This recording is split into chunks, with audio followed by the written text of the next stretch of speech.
Hi guys, నా పేరు John Sundar Singh. నేను ఒక పర్సనల్ ట్రైనర్ని. నేను గత 7 సంవత్సరాలుగా నేను పర్సనల్ ట్రైనింగ్ జాబ్ చేస్తున్నాను. నేను అమెచర్ బాక్సర్ని కమ్ ఒక పర్సనల్ ట్రైనర్ని. బాక్సింగ్ ఫీల్డ్ వదిలేసిన తర్వాత ట్రైనర్ని అయ్యాను. ప్రెసెంట్ స్టాలియన్ ఫిట్నెస్ లో నేను ట్రైనర్ కింద వర్క్ చేస్తున్నాను. ఈరోజు చాలా మంది వర్కౌట్స్ చేస్తూ ఉంటారు, డే టు డే లైఫ్ జిమ్కి వస్తూ ఉంటారు, వెళ్తూ ఉంటారు. కానీ చాలా మందికి తెలియదు ఎలా చేస్తుంటారో. చాలా మిస్టేక్స్ జరుగుతూ ఉంటాయి. కానీ ఒక బేసిక్ పర్సనల్ బిగినర్ ట్రైనర్ కి ఎలా ట్రైన్ చేయాలో ఈ రోజు మనం చూద్దాం. బిజీ స్కెడ్యూల్ లో అందరూ తన బాడీని పట్టించుకోవడం మానేశారు. బాడీ కండిషన్ లో ఉండాలంటే దానికి ఎప్పుడు ట్రైన్ చేస్తూ ఉండాలి. అందరూ అంటారు పొద్దు నుంచి సాయంత్రం వర్క్ చేస్తున్నాం కదా అని, కానీ అలా ఏం లేదు. బాడీకి జిమ్ కూడా అంత అవసరమే. ఎవ్రీడే ఒక 45 మినిట్స్ హార్ట్ రేట్ ని పెంచే ఎక్సర్సైజ్ ఏదైనా హెల్త్ కి చాలా చాలా బెనిఫిట్స్ తీసుకొస్తుంటది. అట్ ప్రెసెంట్ ఈ కోవిడ్ సీజన్ లో అందరు రెగ్యులర్ గా ఎక్సర్సైజ్ చేస్తూ మంచి డైట్ ఫాలో అవుతూ ఉండాలి. అది must and should. And immunity power పెంచుతూ ఉంటది ఇక బాడీకి. బోన్ డెన్సిటీ, ఇంకా ఎక్స్ట్రా కరికులర్ యాక్టివిటీస్ లో ఇంకే పని అయినా ఫ్లెక్సిబిలిటీ, ఎండ్యూరెన్స్, ప్రతి విషయంలోనూ డే టు డే లైఫ్లోనూ ప్రతి విషయంలోనూ ఎండ్యూరెన్స్లోను, ఇంకా హార్మోనల్ గ్రోత్లోను, హైట్ ఎక్సెట్రా ప్రతి దాంట్లోనూ ఇది యూస్ఫుల్ అయ్యేది. టెక్నాలజీ పెరుగుతున్న కొద్దీ ప్రతి ఒక్కరిలో బద్ధకం ఎక్కువైపోతుంది. ఈ యొక్క ఎక్సర్సైజెస్ అండ్ ప్యాటర్న్స్, ఇక బాడీ బిల్డింగ్ ట్రైనింగ్ అనేది రెగ్యులర్గా ఉంటే మనిషి బాడీ తట్టుకోగలుగుతుంది.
జిమ్కి వస్తారు కానీ వర్కౌట్ స్టార్టింగ్ ప్రొసీజర్ ఏంటి, అది ప్రొసీజర్ ఎలాగా, స్టెప్ బై స్టెప్ ఎలాగా చాలామందికి తెలియదు. ఫస్ట్ జిమ్కి వచ్చిన వెంటనే డైరెక్ట్గా వర్కౌట్లోకి వెళ్ళిపోకూడదు. ఫస్ట్ బాడీ హార్ట్ రేట్ని పెంచాలి. స్టార్టింగ్ మజిల్స్ అండ్ ఇంకా జాయింట్స్కి అన్నిటికి వార్మప్ తీసుకురావాలి. హార్ట్ రేట్ పెంచాలి. హార్ట్ రేట్ కనీసం 60% దాటి ఉండాలి. And one more thing, joints ఇంకా మజిల్స్ అన్నిటిలోనూ టెన్షన్ రిలీజ్ చేయాలి. స్టాటిక్ స్ట్రెచింగ్ అంటారు దాన్ని. స్టాటిక్ స్ట్రెచింగ్ ఫర్ ఎగ్జాంపుల్స్ వచ్చి head rotations, side swings, arm front arm double arm swings, hand raises and leg raises and hip rotations, hip twist, ఇవన్నీ వార్మప్లోకి వస్తాయి. ఇవన్నీ warm up చేసిన తర్వాత ఒక్క 2-3 మినిట్స్, దట్స్ ఇట్. ఒక 2-3 మినిట్స్ థ్రెడ్మిల్ మీద రన్ చేసి హార్ట్ రేట్ ఒక హార్ట్ని బాగా పంప్ చేసి తర్వాత రెసిస్టెంట్ బ్యాండ్తో కొంచెం ఎక్సర్సైజ్ చేసి వర్కౌట్ స్టార్ట్ చేసుకుంటే ఇంజురీస్ అనేవి అవ్వకుండా ఉంటాయి. మనం వర్కౌట్స్ అన్ని బాగా సాటిస్ఫైగా చేసినట్టు అవుతుంది. మజిల్ అండ్ మైండ్ కనెక్షన్ కరెక్ట్గా ఉంటుంది. That's it.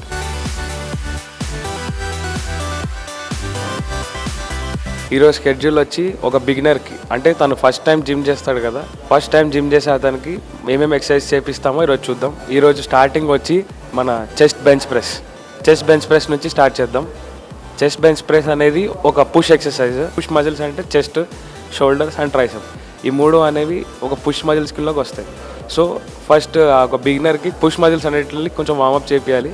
So basic fundamental compound movement వచ్చి ఒక బెంచ్ ప్రెస్తో స్టార్ట్ చేయొచ్చు. బెంచ్ ప్రెస్ లేదా డంబుల్ బెంచ్ ప్రెస్ లేకపోతే షోల్డర్ కానీ చేయొచ్చు. దీన్ని at the same time horizontal press అని కూడా అంటారు. అంటే ఫ్లోర్కి హారిజాంటల్గా పండుకొని ఫ్లోర్కి అగేన్స్ట్గా ప్రెస్ చేయడం అనేది horizontal press. One of the variation చూద్దాం ఈరోజు.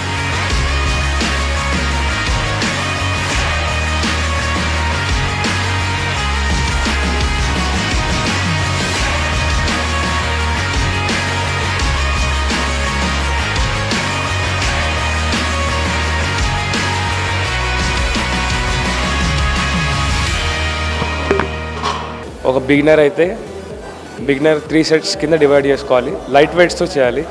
నేను వెయిట్స్ చేశాను కదా అని చెప్పి తను కూడా వెయిట్స్ చేయాలని రూల్ లేదు. బిగినర్ అయితే చాలా లైట్ వెయిట్తో స్టార్ట్ చేసుకోవాలి. రాడ్ వచ్చి 20 kgs ఉంటుంది. అతను అయితే రాడ్తో చేయొచ్చు. ఒకవేళ అతను బాగా బిగినర్ అయితే మషిన్ సపోర్టెడ్ తీసుకొని చేయొచ్చు. మషిన్ సపోర్టెడ్ మీద కూడా హెవీ రెప్స్ చేయకూడదు. సెట్స్ కింద డివైడ్ చేసుకోవచ్చు. రెప్యుటేషన్స్ కూడా కొంచెం తక్కువలో పెట్టుకోవచ్చు. 15, 12, 10. 15 కంటే ఎక్కువ దాటి వెళ్తే ఫస్ట్ సెట్లోనే ఎక్కువ చేసేస్తే ఎక్కువ రెప్యుటేషన్స్ మళ్ళీ సెకండ్ సెట్ అండ్ థర్డ్ సెట్లోకి రావు. ఫస్ట్ అండ్ సెకండ్ సెట్ వచ్చి ప్రీ వార్మప్ సెట్స్ అయ్యి లాస్ట్ సెట్ థర్డ్ సెట్ ఏదైతే ఉందో అది వర్కింగ్ సెట్. అంటే ఆ మజిల్ యాక్టివేట్ అయ్యి కంప్లీట్గా ఆ మజిల్ వల్ల ఆ ఒక ప్యాటర్న్ మీద ఫుల్ స్ట్రెంథనింగ్ తీసుకుని వస్తుంది. 3 సెట్స్లో ఎప్పుడు చీట్ చేయకూడదు. ఆ 3 సెట్స్ కూడా కరెక్ట్గా చేయాలి. 15, 12, 10 వెయిట్ గ్రాడ్యువల్గా సెట్కి పెంచుకుంటూ వెళ్ళాలి. రెప్యుటేషన్స్ కూడా టార్గెట్ చేయాలి. రెప్స్ వస్తున్నాయి కదా అని చెప్పి ఎక్కువ చేయకూడదు. చేస్తే నెక్స్ట్ సెట్లో చేయలేదు. And that's it.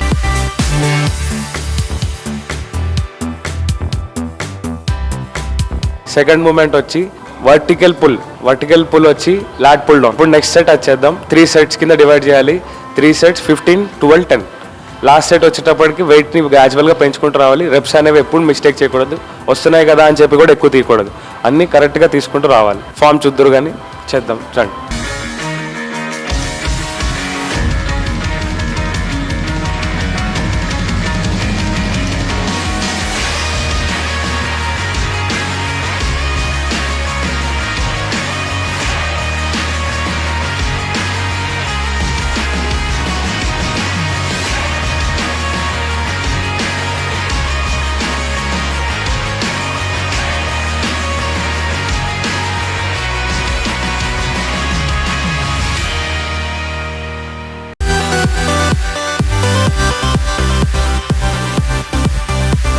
Next exercise వచ్చి హింజ్ మూమెంట్, అంటే squat movement. 2 compound exercise cover చేసాము. ఒకటి బార్బెల్ బెంచ్ ప్రెస్ అండ్ ఇంకొకటి వచ్చి లాట్ పుల్ డౌన్ లాట్స్కి వర్టికల్ కింద. థర్డ్ మూమెంట్ వచ్చి స్క్వాట్ మూమెంట్. ఫ్లోర్ మీద చేద్దాం. Free squats, barbell weighted squats చేద్దాం. ఒక బిగినర్ అయితే తను కంప్లీట్గా వెయిట్ ట్రైనింగ్ రాకపోతే అతన్ని ఫ్రీ వెయిట్స్తో చేయాలి. బేసిక్ మూమెంట్ ఫ్రీ వెయిట్స్తో. మనం ఇప్పుడు బార్బెల్ వెయిటెడ్ స్క్వాట్స్ ఎలా చేయాలో చూపిస్తాను.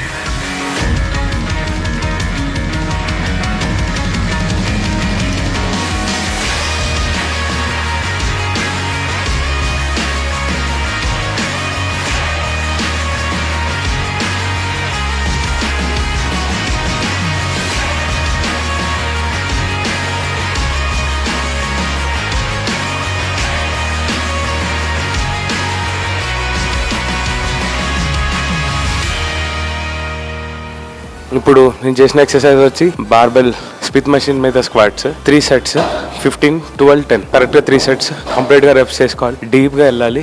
ఫామ్ తప్పు రాకూడదు. డీ పెయిన్ వస్తే వెంటనే ఎక్సర్సైజ్ ఆపేసేయాలి. ట్రైనర్ని కన్సల్ట్ చేయాలి. 3 సెట్స్ 15 రెప్స్, దట్స్ ఇట్.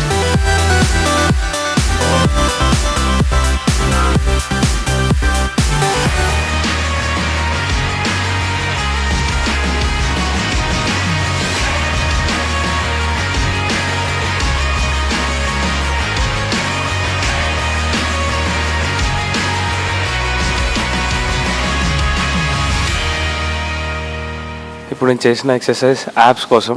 మన కంప్లీట్ యాప్స్ అనేది అవుటర్ యాప్స్ మీద పడుతుంది. అంటే స్టమక్ మజిల్స్ జస్ట్ మన బాడీ కోర్ స్ట్రెంత్ని డెవలప్ చేస్తుంది. కాంపౌండ్ మూమెంట్స్ కానీ మిగతాది ఏమన్నా మనిషి నడిచేటప్పుడు కానీ లేచేటప్పుడు కానీ కోర్ మజిల్ స్ట్రాంగ్ ఉంటే పోస్చర్ అనేది కరెక్ట్గా ఉంటుంది. ఈ పోస్చర్ ఎక్సర్సైజ్ అని కూడా అంటారు. ఇది సెట్కి 20 reps, అలాగా 3 sets 20 చేయాలి. ఒకవేళ మీరు ఫ్రీ వెయిట్స్ బాగా చేయగలుగుతున్నారంటే వెయిట్స్ యాడ్ చేసుకుని చేయాలి. వెయిట్స్ యాడ్ చేసుకుని చేస్తారంటే 3 sets కింద డివైడ్ చేసుకోవచ్చు. 20, 15 అండ్ 15 కింద, లేదా 20, 15, 10 కింద వెయిట్ ఇంక్రీజ్ చేసుకుంటూ డివైడ్ చేసుకోవచ్చు. ఎక్సర్సైజ్ వచ్చి యాబ్ ఎక్సర్సైజ్. వేరియంట్స్ వచ్చి మీకు కావాలంటే రష్యన్ ట్విస్ట్ అని కానీ, లేకపోతే క్రంచెస్ అని కానీ, లేకపోతే హ్యాంగింగ్ లెగ్ రైజెస్ అని కానీ, లేకపోతే విండ్ వైప్స్ కానీ, వైపర్స్ అని చెప్పి చాలా ఎక్సర్సైజ్ యాప్ ఉంటాయి. అన్నింటిలోంచి ఒకటి సెలెక్ట్ చేసుకుని ఒక యాబ్ ఎక్సర్సైజ్ చేయొచ్చు. ఇప్పుడు నేను చేసిన ఎక్సర్సైజ్ వచ్చి డీక్లైన్ వెయిటెడ్ క్రంచెస్ 3 sets కింద డివైడ్ చేసుకుని చేశాను.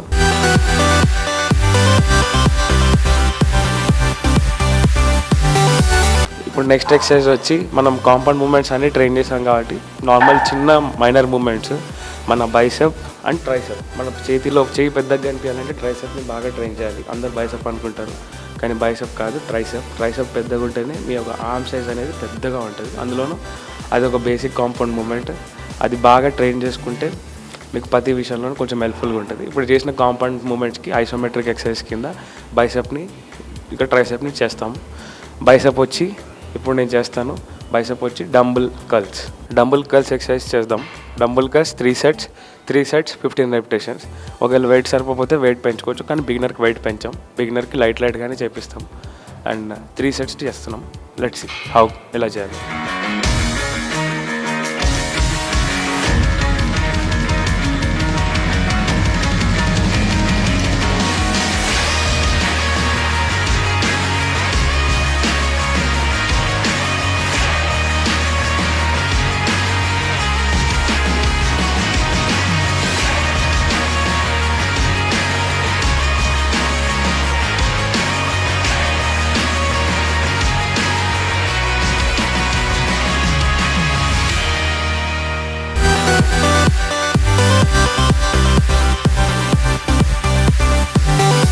డంబుల్ కర్ల్స్ అయింది కదా. నెక్స్ట్ వేరియేషన్ వచ్చి tricep extensions, 1 arm tricep dumbbell extensions 3 sets same 15 repetitions. 3 sets 15 repetitions.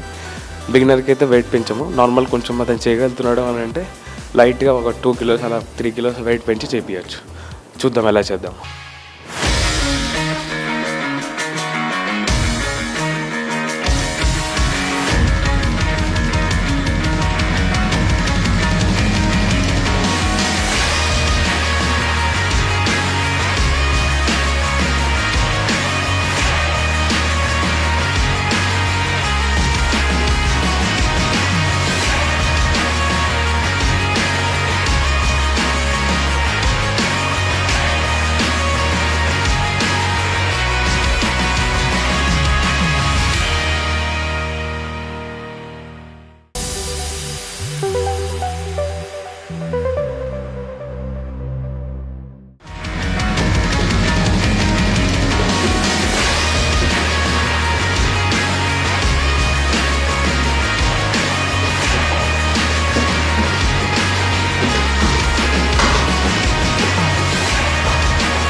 So ఇది ఈరోజు ఒక బిగినర్ స్కెడ్యూల్.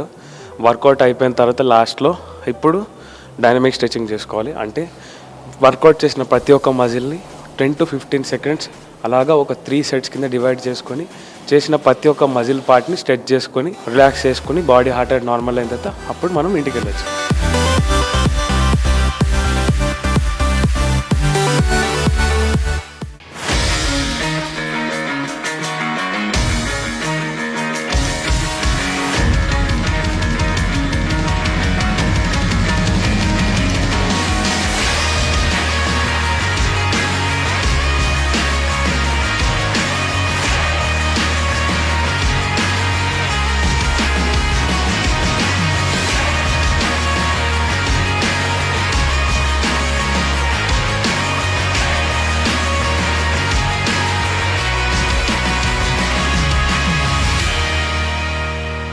ఇంటికి వెళ్ళినాక నార్మల్గా రిజల్ట్ తొందరగా రావాలనుకుంటే ఈ ఫ్యాట్ ఫ్రీ ఫుడ్ని కన్జ్యూమ్ చేసుకుంటూ ఉండాలి. ప్రోటీన్ ఫుడ్ కింద మజిల్ రిపేర్కి ఎగ్ వైట్స్ కానీ లేకపోతే చికెన్ కానీ లేకపోతే అదే వెజిటేరియన్ అయితే చిక్ పీస్ కానీ స్ప్రౌట్స్ కానీ ఇవన్నీ తినచ్చు. నార్మల్ ఫైబర్ ఫుడ్ కింద మార్నింగ్ బ్రేక్ఫాస్ట్లో ఓట్స్ యాడ్ చేసుకోవచ్చు. ఓట్స్ యాడ్ చేసుకొని మళ్ళీ ఇంకొంచెం గుడ్ ఫ్యాటీ సోర్స్ ఆఫ్ కింద బోన్ స్ట్రెంత్, ఇంకా హార్మోనల్ స్ట్రెంత్, ఇంకా బ్లడ్ ఫ్లోకి, ఇంకా హార్ట్ రేట్కి ప్రతి దానికి హెల్ప్ఫుల్గా ఉండేలాగా డ్రై ఫ్రూట్స్ కొంచెం కన్జ్యూమ్ చేయొచ్చు. సోక్ చేసిన డ్రై ఫ్రూట్స్. వర్కౌట్ అనే కాదు, చాలా ఎక్సర్సైజెస్ ఉన్నాయి, చాలా స్పోర్ట్స్ కూడా ఉన్నాయి. Boxing, weight lifting, football, basketball, ఇంకా badminton, volleyball, etcetera and etcetera. ప్రతి దాంట్లోనూ కూడా మనం ఎవరికి నచ్చిన స్కెడ్యూల్, ఎవరికి నచ్చిన వర్కౌట్ కానీ, ఎవరికి నచ్చిన స్పోర్ట్స్ కానీ వాళ్ళు పార్టిసిపేట్ చేస్తుంటూ ఉంటే వాళ్ళ బాడీ అనేది వెనకబడకుండా ఉంటుంది. ఎప్పటికప్పుడు బాడీ ఇంప్రూవ్మెంట్స్ అనేది వస్తూ ఉంటాయి. ప్రతి ఒక్కరికి అదొక ఎంజాయ్మెంట్ కింద ఉంటుంది. పొద్దున చేయడం చాలామందికి వర్కౌట్ ఇంట్రెస్టింగ్గా ఉంటుంది. సో బెటర్ వాళ్ళు ఏదైనా స్పోర్ట్స్ ఫీల్డ్ని సెలెక్ట్ చేసుకుంటే ప్రొఫెషనల్ అవ్వాలనే కాదు, కానీ ప్రాక్టీస్ చేసుకుంటే వాళ్ళ హెల్త్కి, వాళ్ళకి ప్రతి దాంట్లో ఫ్యూచర్లో ప్రతి దాంట్లో మంచిది.